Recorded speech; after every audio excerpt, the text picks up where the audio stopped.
अरे बच्चों, चिल्ड्रन पाठशाला में फिर आपका स्वागत है। रैपिड रिवीजन क्लास 10th के लिए रैपिड रिवीजन में एक इम्पॉर्टेंट जो हम क्वेश्चंस लेके आ रहे हैं ट्रिग्नोमेट्री का, जो बार बार एग्जाम में आया है। हम प्रीवियस ईयर में देखते हैं क्वेश्चन पेपर में, तो हमें देखने को मिलता है। जो क्वेश्चन इस प्रकार से है कि if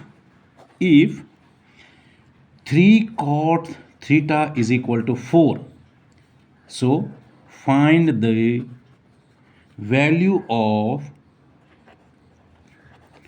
sign theta plus cos theta. Okay, ये कई बार क्वेश्चन हमने देखने को मिला है, तो आप लोगों को इसका सिंपल ट्रिक से आपको बता रहा हूँ।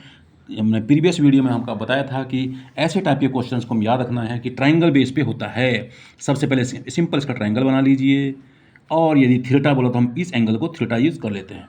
तो थीटा के लिए यदि हम देखो बेस लाइन ये है, तो आपको मालूम होगा जब हमने पंडित बद्री प्रसाद हर हर बोलो में हमने लिखवाया था कि PBP यानी कि साइन थीटा परपेंडिकुलर हाइपोटेनस होता है, कॉस थीटा आधार, जो इसको हम हिंदी में आधार बटा कर्ण बोल देते हैं या बेस अपन हाइपोटेनस बोल देते हैं, और टेन थीटा जो होता है परपेंडिकुलर बेस होता है। तो यानी कि रेसिप्रोकल रेशियो में कर जाता है। तो टेन थीटा यदि हमने बोला गया, टेन थीटा इक्वल टू होता है perpendicular upon base cos theta, cot theta equal to base upon perpendicular. Here firstly you convert, यहाँ पे कोई भी कोफिशिएंट नहीं होना चाहिए कॉट थीटा के फ्रंट में। तो यहाँ cot theta is equal to क्या हो जाएंगे, 4/3। Okay, now base upon perpendicular, now here base upon perpendicular क्या होता है, base is 4, okay, and perpendicular या बोलोगे opposite side of the theta is equal to 3। तो अब हम इसमें पाइथागोरियन थ्योरम से भी कर सकते हैं। क्या बोलता है, यदि हम इसको A, B और C यूज़ कर लें तो value of AC equal to क्या होता है, √AB² प्लस BC का square, okay, by Pythagoras theorem. तो AC is equal to √ that is 4² plus 3 का square is equal to 16 plus 9, और वी कैन से √25। √20 आपको मालूम है, इसका 25 का स्क्वायर रूट क्या होता है 5, यानी कि AC इक्वल टू आपको 5 मिल गया। अभी आपके पास तीनों साइड की वैल्यू मालूम हो चुकी हैं।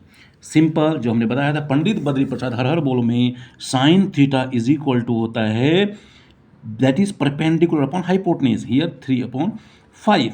Similar cos theta is equal to होता है that is base upon hypotenuse, here 4/5। Now according to questions ATQ क्या बोलते हैं, sine theta plus cos theta की वैल्यू क्या होगी, तो is equal to here putting the value of sine theta and cos theta. Okay, तो sine theta here 3/5 plus 4/5। आपको मालूम है जब 5 हो that is the like fractions, तो यहाँ पे 5 हो जाएंगी टेकिंग LCM, और ऊपर 3 + 4 that is 7/5 is your answer. Okay, ऐसे क्वेश्चन आपको 2 to 3 मार्क्स में देखने को मिल सकते हैं। राइट, हियर मैंने वैल्यू पुटअप कर दिया साइन और कॉस का, देखो यहाँ पे है। तो इज इट क्लियर, ऐसे क्वेश्चन आपको बोर्ड 2026 जो हाई स्कूल का आ रहा है, चाहे CBSE बोर्ड है चाहे स्टेट बोर्ड है, ये क्वेश्चन आपको मिलने ही मिलने हैं। ओके, तो इस प्रकार से और अच्छे क्वेश्चन आपके पास लेके आ रहा हूँ, और अधिक से अधिक वीडियो को लाइक करिए, शेयर करिए और सब्सक्राइब करिए, ताकि मैं और इम्पोर्टेंट क्वेश्चंस बोर्ड में जो आ रहे हैं बिल्कुल बर्निंग टॉपिक्स में आपके सामने लेके आ रहा हूँ। Thank you.